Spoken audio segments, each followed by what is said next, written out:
ਅਤੇ ਲੈਂਪ ਦਾ ਸਿਗਰਟ ਸਮਝ ਕੇ ਸਾਨੂੰ ਚਰਸੀਆਂ ਵਾਂਗੂ ਭੋਰੋ ਨਾ, ਤੇ ਸਾਡੀ ਜਿੰਦ ਪਤਾਸੇ ਵਰਗੀ ਪਾਣੀ ਦੇ ਵਿੱਚ ਖੋਰੋ ਨਾ, ਤੇ ਦਿਲ ਦਾ ਸ਼ੀਸ਼ਾ ਹੀਰਿਓ ਏਡੀ ਸਖਤੀ ਨਾਲ ਠਕੋਰੋ ਨਾ, ਤੇ दारू ਸਿੱਕੇ ਵਾਲੇ ਅੰਦਰ ਧੁਖ ਦੇ ਚੋ ਘਸੋੜੋ ਨਾ।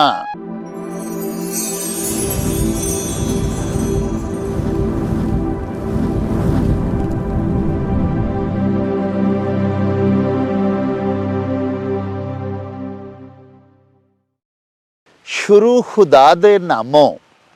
जिसदा जोड़ जवाब न कोई, जिस दी रहमत बख्शिश वाला अंत हिसाब न कोई। प्यारे वेखन वालिओ, पंजाबी माँ बोली दे जुबानों अदब ते सकाफत दे फरोग ते वधावे ते चढ़तल लई शुरू कीते जान वाले यूट्यूब चैनल मेला टीवी दे उत्ते ਤੁਹਾਨੂੰ ਦਿਲ ਦੀਆਂ ਡੁੰਘਾਈਆਂ ਤੋਂ ਸਤ ਬਿਸਮਿਲ੍ਲਾ ਤੇ ਜੀ ਆਇਆਂ ਨੂੰ ਆਖਨੇ ਆ। ਸਾਡੀ ਇਹ ਬੇਨਤੀ ਹੈ ਭਈ ਸਾਡੇ ਇਸ ਚੈਨਲ ਨੂੰ ਸਬਸਕ੍ਰਾਈਬ ਵੀ ਕਰ ਲਵੋ, ਨਾਲ ਲੱਗਾ ਹੋਇਆ ਘੰਟੀ ਦਾ ਬਟਨ ਜ਼ਰੂਰ ਦਬਾਇਆ ਜੇ, ਤੇ ਪਿਆਰਿਓ ਸਾਡੇ ਪ੍ਰੋਗਰਾਮਸ ਨੂੰ ਲਾਈਕ ਤੇ ਸ਼ੇਅਰ ਵੀ ਕਰਿਆ ਕਰੋ, ਤੇ ਆਪਣੇ ਕਮੈਂਟਸ ਸਾਨੂੰ ਜ਼ਰੂਰ ਭਿਜਵਾਇਆ ਕਰੋ ਜਿਹੜੇ ਕਿ ਸਾਡੇ ਲਈ बड़ी हलाशेरी का सबब होंदे ने। ते नाले असी तुहाडे कमेंट्स दे चानने अपने एपीसोड्स नू, अपने विलॉग्स नू मजीद शंगारन ते सवारन दा आर ते जतन भी करते रहने आ। प्यारिओ, इंग्लैंड तो साडे एक बड़े ही लाडले ते बड़े लडिके व्यूअर भी ने, साडे मित्र भी ने, नदीम बट साहब। उन्हां अबीर अबूजरी होरां दी एक नज़म की फरमाइश की है, तो असी उन्हां दी फरमाइश नूं सिर मथे ते रखदियां होयां वो नज़म जिहड़ी कि बाबा जी अबीर अबूजरी होरां ने गरीब अवाम की तर्जमानी करदियां होयां अपनी सरकार दे नां लिखी सी, वो असी तुहाडे हजूर पेश कर रहे हैं।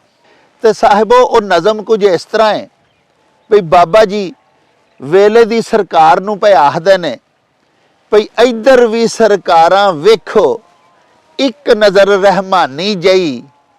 साडे आल दुआले भी कोई आतश है बेगानी जई, ते की परवासा जिंदगियां दा मुड़दी नहीं जवानी जई, ते गुज्जी सट ते टैंचर जिन्नी कर छड्डो कुर्बानी जई, ते चाक बना के ही नेड़े कर लो दूर करो जी दूरी नू, ते रांझे वांगर जिउंदी जाने चख ते लईए चूरी नू, ते सोहणी वांगू आसां साडियां पईयां होईयां रोड़े ने, ते पुन्नू पिछे सस्सी वर्गे पैर भी हो गए कोड़े ने, ते मजनू वर्गे हो गए आ फरहादी तेसे भारे ने, ते ताडे लई मैं अखां विचों रो रो कड्डे धारे ने, अते लैंप दा सिगरट समझ के सानू चरसियां वांगू भोरो ना, ते साडी जिंद पतासे वर्गी पानी दे विच खोरो ना, ते दिल दा शीशा हीरिओ एडी सख्ती नाल ठकोरो ना, ते दारू सिक्के वाले अंदर धुख दे चो घसोड़ो ना, ते साडे सामने होर किसे दे पल्ले नू ना पगड़ो जी, ते तीली नू पटरोल दे लागे माचस ते ना रगड़ो जी, ते साडे लई हुण छेती कोई सोचो हल उदासी दा, वेला लंघ न जावे किधरे दही ते टुक्कर बासी दा, इंज ते नहीं जे मुकन लगा पैंडा बैल खरासी दा, आप ना तोड़ोगे जे चक्कर आवा गाउन 84 दा, ते मतलब साडा समझ अबीरा तरला मन प्यासी दा,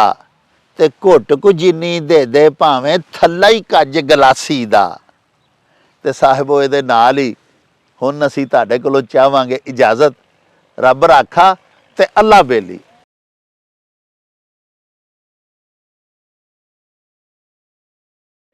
ओ चल मेले नू चली